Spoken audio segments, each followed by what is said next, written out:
So we'll be starting on with the Azure machine learning service today, and we'll be looking at also how it can be leveraged. So you'll understand how the machine learning service fits into the data science process, and then we look at the different concepts which are related to the Azure machine learning service experiment within the Azure machine learning studio. And also we will look at how you can go ahead and create a particular pipeline, including different set of services within the machine learning. How do you go about training a model using the Azure machine learning service? So basically understanding what the Azure machine learning service is. So the basic important thing here is to understand what the Azure machine learning is. So in a nutshell, you can think the containerization. So basically the containerization is going to meet your machine learning. Now, if you look at today's world, most of the organizations have started moving towards the containerization of the application, where they're trying to bring their on-premises applications to the cloud by containerizing them. So container technology is going to basically provide you a good way, which is going to be kind of a very powerful way, I would say, to scale and dynamically configure all of these solutions, which can help you to meet your organization's requirement. Now, however, your data science data has been slow to kind of benefit from this particular technology of the containerization. So if you look at the data science, the different services which are part of the data science, it has been quite slow as compared to, I mean, being that matured in this stage where they can go ahead and also leverage the containerization. So basically, you've got different set of advanced technologies where you have set of Python modules wherein you can have your complex queries resolved, and also there is a bit of complexity in terms of configuring and maintaining the containers as well. So basically, data science can focus on developing your machine learning solutions.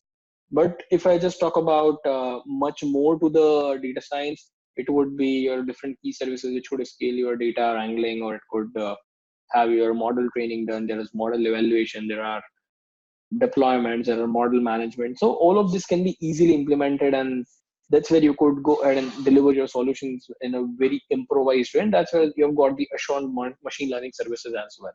So first thing that we need to understand is the basic difference between the Azure machine learning service versus the Azure machine learning studio. Now, because these two names are similar, so one is AML service, another is AML studio. These names look pretty similar, and that's where it's important for us to distinguish between these two. So both of these basically help you in developing and kind of deploying a machine learning solution or model, depending on your different particular requirements. Wherein, if I just talk about the Azure Machine Learning Studio, it's basically a drag and drop visual workspace, which is more of user friendly and does not require any kind of programming. Now, there used to be two different particular Azure Machine Learning portals. So basically, these are separate from the Azure portal. So one of them has, or is, I mean, basically going to get deprecated very sooner. So we will be looking at the new preview portal, which is available for us, where it is called as the Azure Machine Learning Studio, or just the Studio, which is basically a drag and drop workspace wherein you can have your user friendly and kind of not requiring any programming kind of interface. So it's ideal for learning the data science, kick starting with your small machine learning projects. Now, apart from it, the Azure Machine Learning Service, on the other hand, is going to give you a particular service wherein you can go ahead, scale, monitor, and deploy your machine learning models. So it is particularly created to augment, or I would say extend, the data science pipeline with the integration of the Azure services. So by using the Azure Machine Learning Service SDK, so basically SDK software development kit, wherein you have got the Azure ML service SDK, which you can use with any of the services that you need. And apart from it, you can start your model development on your local machine with the different particular tools. So people who are much into the developer side of things, where they are more into the language coding at the programming level and a lot of other stuff. So that is where you get an option to start your model development on your local machine, leveraging the Python tools, as well as leveraging different open source frameworks of your own choice. And on top of it, you can also use the Azure Machine Learning Service via the Python modules, so that you can speed up your model training, or maybe your evaluation process, or have your parameter tuning, have your model deployments. So that's where the deployment service is going to even give you a particular capability, which is basically the REST API. So your applications will be able to use to score the data using your model as well. So basically all of the things can be done via code as well, making it much more intuitive for you. So we'll not talk about the code part of it. Again, that's out of the scope of this particular course, where we are going to just touch base upon the machine learning services and how these particular services can be leveraged. Now, talking about, so we already talked about all of it. Now, let me first explain you what are containers. So one were the containers that we talked about when we were dealing with the Azure storage. Now these are not the similar containers. So basically that containers were the placeholder to store the blob. But basically when you look at the term container, if you even try to Google it, so that is where we are talking about the container, which is the virtualization at the operating system level, wherein you can have your applications bundled into a particular package, and that package is going to contain all the binaries or all the libraries or whatever is required to run your application. So basically that is what we are talking about in terms of the container. So basically it is the virtualization at the operating system level, and container is just a unit of your software, or I would say package, which is going to have your code, all of its dependencies, so your application can run quickly, it can be run reliably from one particular environment to another. So basically you don't have to worry about the underlying platform, whether it is Mac OS, whether it is Linux, whether it is Windows operating system. Your application will be compatible across all of these platforms, and that is where we have got the containerization. So with coming up of Docker, the containerization has got much popularity. So if I talk about Docker, it's basically a container image, which is a lightweight standalone executable package of the software, which you can include and have everything needed within it to make your application up and running.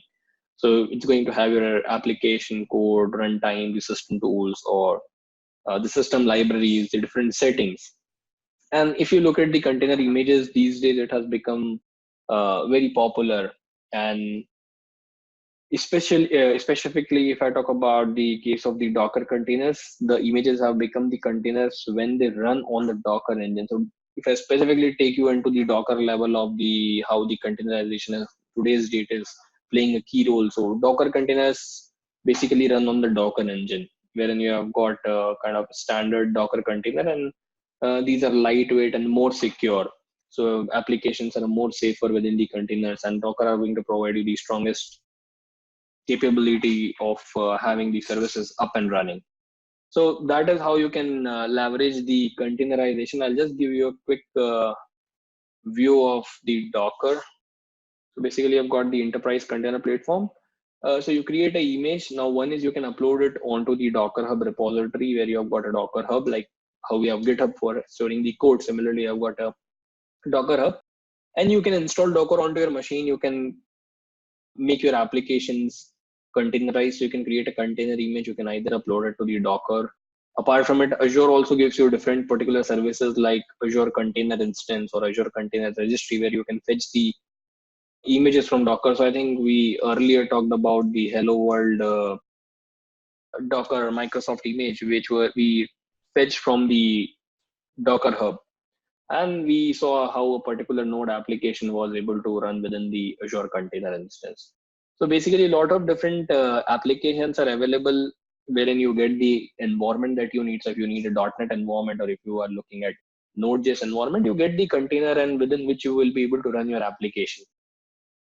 So basically, these are everywhere, whether it's Linux, whether it's Windows, whether it's your data center, cloud, whatever it is, you will be able to leverage the existing computing concepts around all of the containers. And specifically within the Linux world, you will have your C groups created, your namespace created. There are different technologies which are more unique because it is going to focus on the requirements of the developers and the system operators, wherein you will be able to separate the application dependencies from the infrastructure.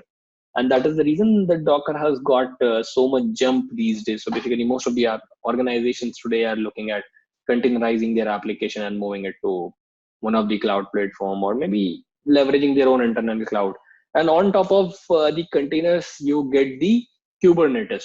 So on top of the containers, we have got Kubernetes service, which is basically a container orchestration service. So once you have your containers on top of it, you would want to use any particular service which can help you to manage those containers.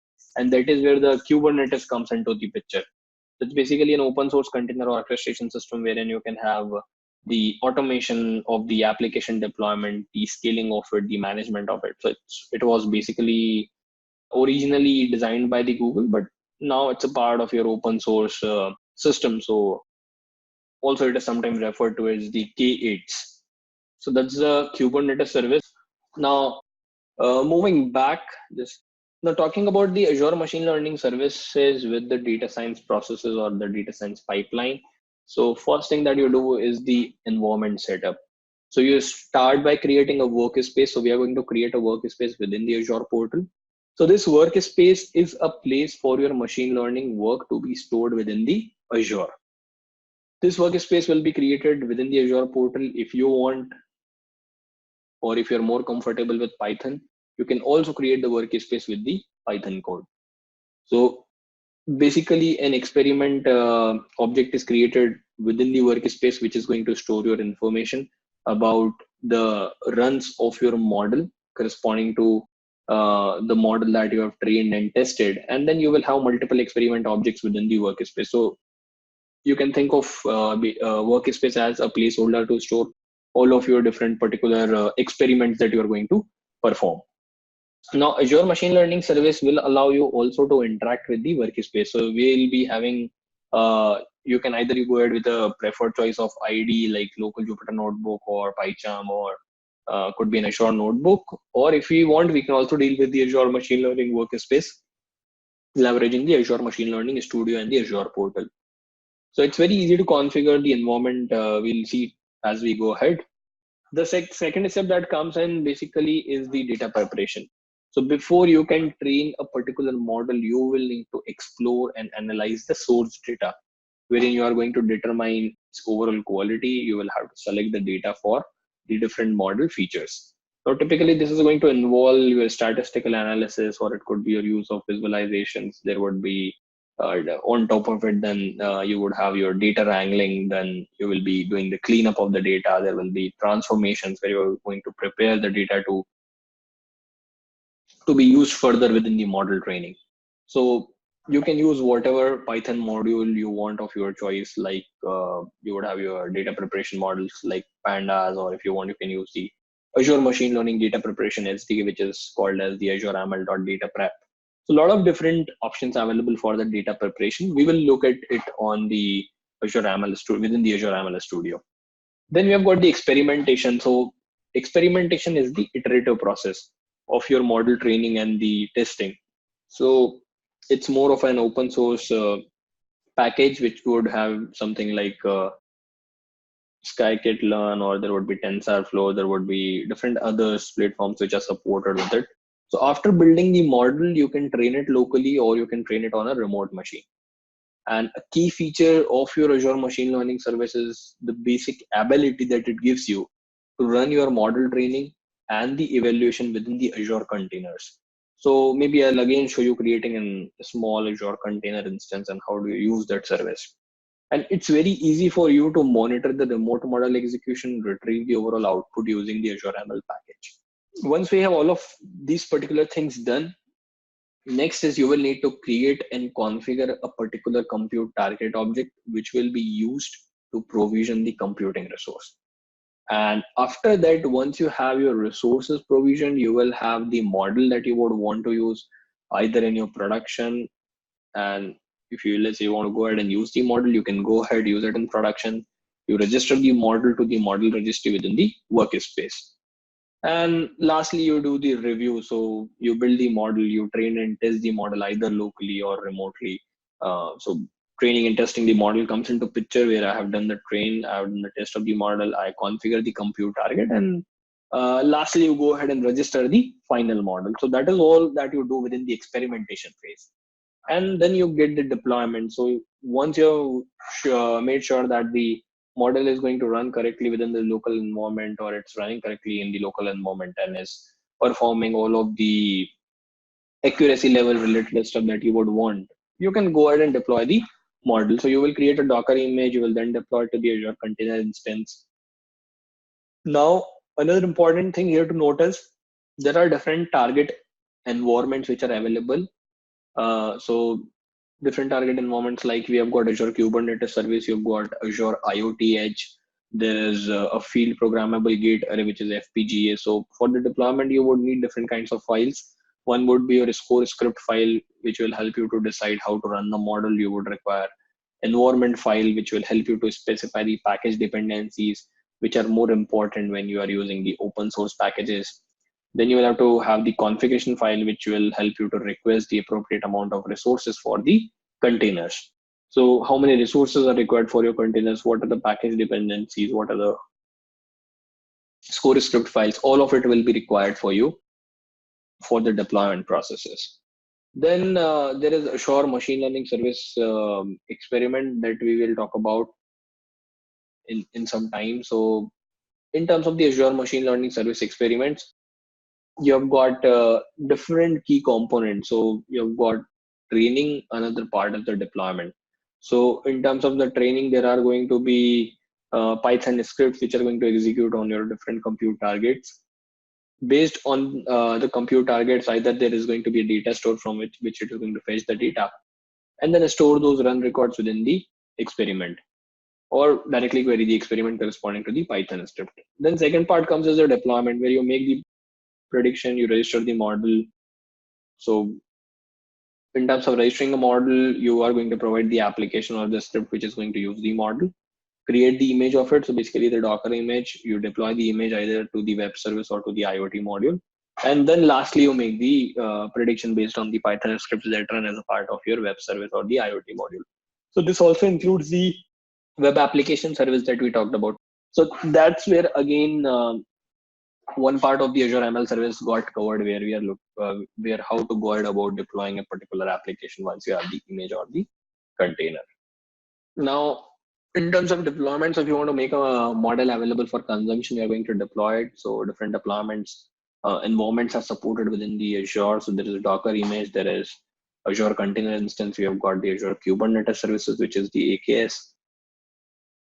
There is Azure IoT Edge. You have got field programmable gate array, which is the FPGA. So a lot of different target deployment environments within Azure. You can go ahead with one of your choice.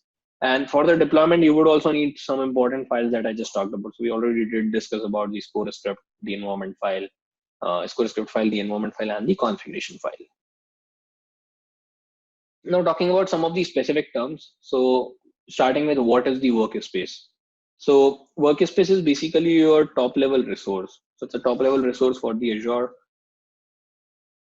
machine learning services, and it's going to serve as a hub for building and deploying your models. So basically a center part, or I would say a centralized repo wherein you are going to, or a central environment which is required to build and deploy your models. So you'll be able to create the workspace within the Azure portal, or if you want, you can also create an access it using the Python on ID of your choice. So a lot of different IDs are available. You can use either Visual Studio Code or Visual Studio or PyCharm or any other Anaconda, something, whatever ID of your choice. All models must be registered within the workspace model registry for your future usages. And once the models are registered, you would have the scoring scripts wherein you can go ahead and create an image for the deployment. So the workspace is going to store the experiment objects which are required for each model that you're creating. And apart from it, it is also going to save your compute targets. So basically compute targets means on which particular nodes or on which particular services your your particular experiment or your particular image is going to get deployed. So you can track the training runs, like how many times the particular experiment has got triggered or run. You can retrieve the logs, you can have the metrics, you can have the output, you can have the scripts with the ease. And this information will be very important for the model evaluation and the selection as well. So that's the workspace. We will be creating this workspace within the Azure portal. Then there is image which will be required. So again, I mean, it's a model for scoring and script or application. So you will have an environment file which will declare the dependencies which are needed by the model, scoring script or the application. And there will be a configuration file which will be describing the required resources. which will be helping you to execute the overall mod. There is a data store as well. So I'll not move on to data store before. So before moving on to the data store, there are a few other aspects that I want to talk about. So one is your web service that will come into picture. So it's not just about creating the image. It's also about how do you go about deploying an image. When you are deploying a model as a web service, you will have choice of either using the Azure container instance, or you have a choice of using the Azure Kubernetes service or the FPGAs. So with your model, script, and associated files, all the three together. So your model, script, and associated files, all would be set within the image, and then you will be able to create a particular web service. Apart from it, there are IoT modules as well. So IoT module is basically again a Docker container. So with the web service, you will need your model or your associated script to either have your dependencies or the application running. On more information, if you are more interested on the IoT module, or if you are from the IoT background, you can also explore more about the Azure IoT Edge. So again, basically, it's out of the scope of this particular course that we are doing, but it will enable you to determine and have your monitoring on the hosting devices. Then moving on to the data store, so it's an storage abstraction over the Azure storage account. So though it's a storage account only provided to you by the storage account, but it's abstracted away. That means there will be no particular storage account created, which will be visible to you, though it's definitely getting utilized. So each workspace has a registered or default data store, which you can use right away. But then you can register other Azure blobs or file storage containers as a data store as well. So Jim says IoT is very much a critical topic for CNH. So right, Jim, there are a lot of IoT services. So I'll take a couple of minutes to tell you a bit about IoT, since you said it's very critical topic at the IoT. So I see CNH works into a lot of different particular industrial areas, or basically the kind of services that the CNH gives you in terms of different particular equipments or the kind of technologies which are required. So that's where IoT can actually play a very important role to get the data about what the services the company is basically providing you. So whether it's the construction, or whether it's the agriculture, or whether you are having different construction equipments. Now IoT devices, if you see, so if you just talk about a JCB, or if you just talk about any particular vehicle, or I would not call it a vehicle, but rather than that, I would call it a industrial machine, which would essentially be taking up a lot of data. So let's say if there is a machine which is digging into the soil, you can have different kinds of IoT devices which can help you to detect, let's say, what is the moisture level, what is the kind of humidity which is present, how's the overall atmosphere. That is, this is specifically for the soil. I'm not talking anything about the machine here. So when the machine is digging up the things related to, when machine is actually digging up the soil, it can actually help you fetch out. IoT devices can actually help you fetch out different information corresponding to the soil. Those data can be then sent to the Azure IoT services. Those data can be processed within one of the data store or any kind of database within the Azure. And then on top of it, you can perform your analytics to understand the recurring trend or lot more information. Another example where you can go about using the IoT is to maybe automatically water the different particular agricultural lands on a regular basis. So there is no particular need of any manual watering, or maybe a human triggered watering to perform the or maybe basically taking care of the agricultural land. Another example where, let's say, you have your car devices. So basically different particular, let's say, vehicles which you own. Maybe it could be a Mercedes, it could be a two-wheeler, it could be a four-wheeler. So whatever device or whatever car you own, nowadays you might have seen the car dashboard gives you a particular screen where you will be able to see the tire pressure as well.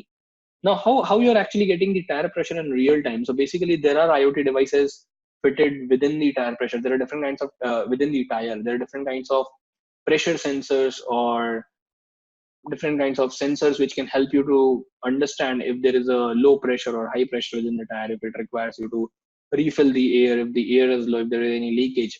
All of those informations you are now able to see right within the dashboard of your vehicle.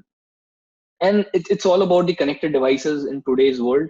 If you see a lot of projects going across the world in terms of having a smart light, so even if you look at a smart light, it's basically a kind of IoT solution that you are using in today's date. I mean, if you talk about US, if you talk about India, whether you're at home or you're not at home, you're able to control the complete lights within your house with your single mobile device. And that is all because of the IoT. Now, how you are able to detect whether the light is turned on or light is turned off?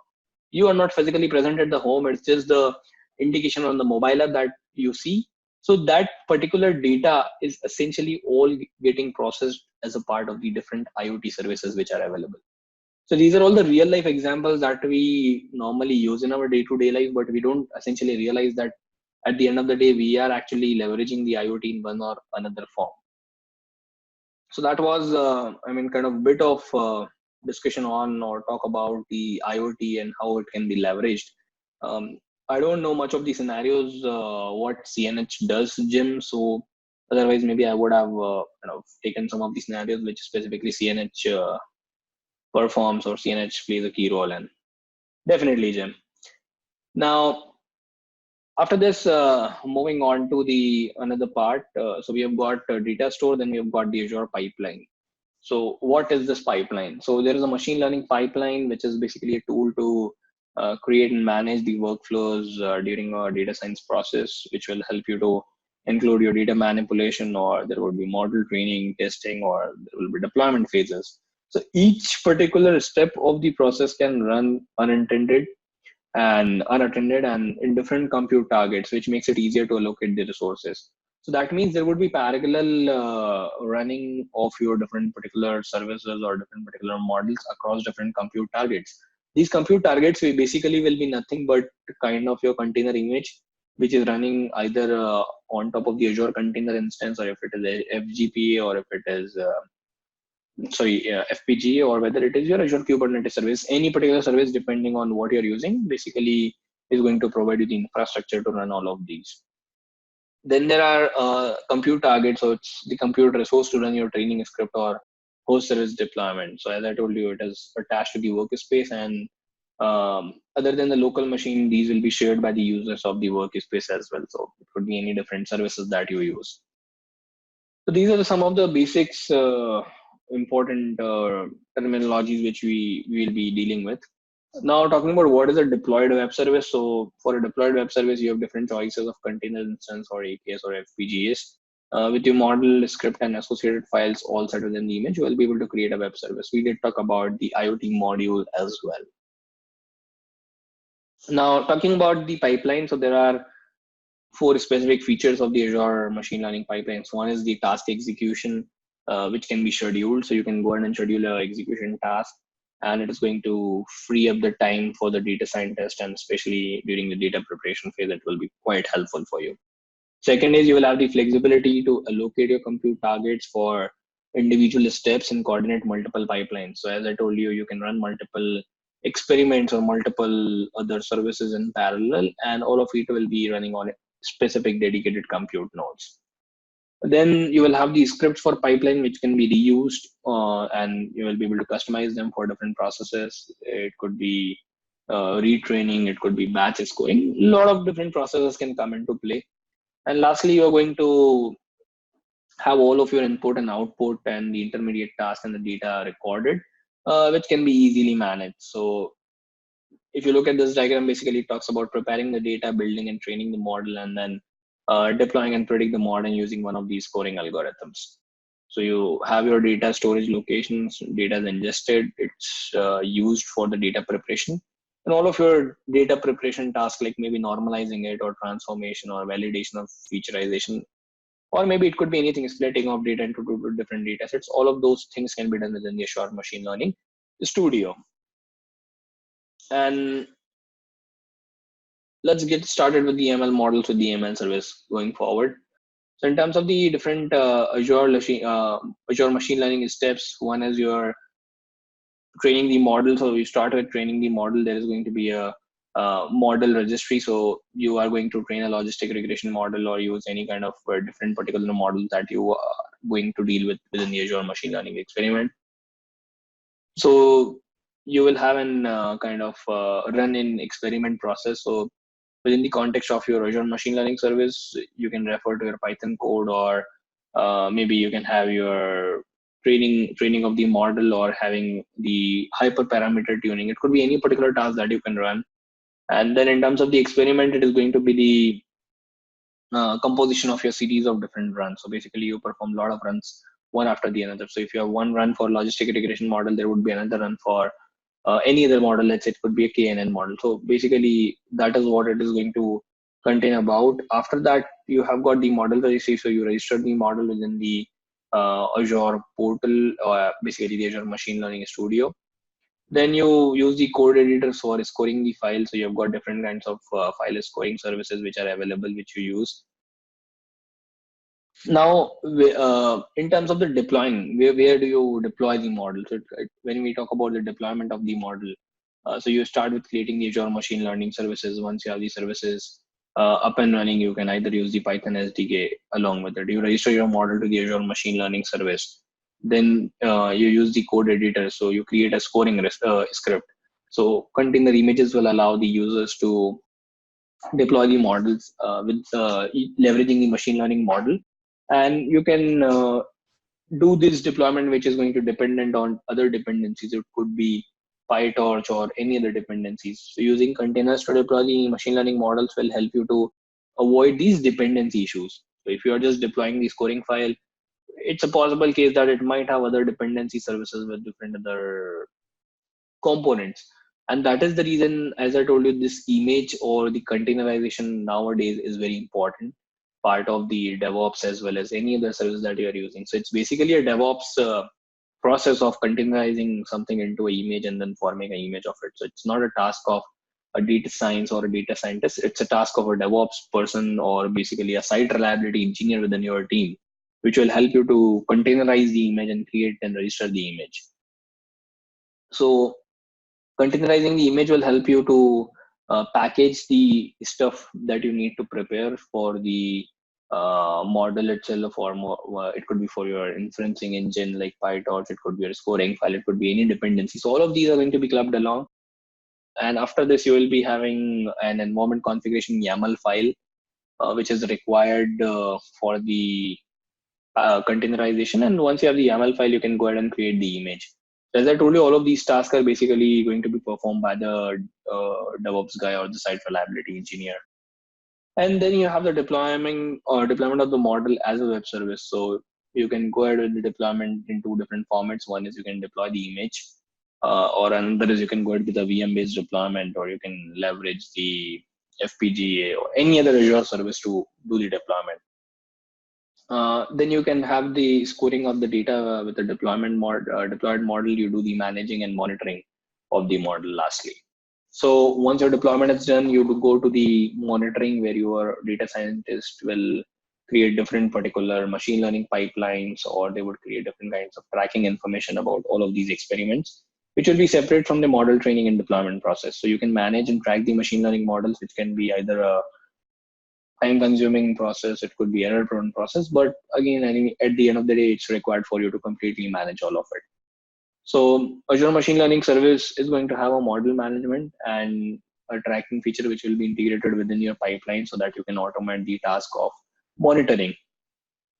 And it's if I talk about the machine learning projects, these will be rarely about training a single model.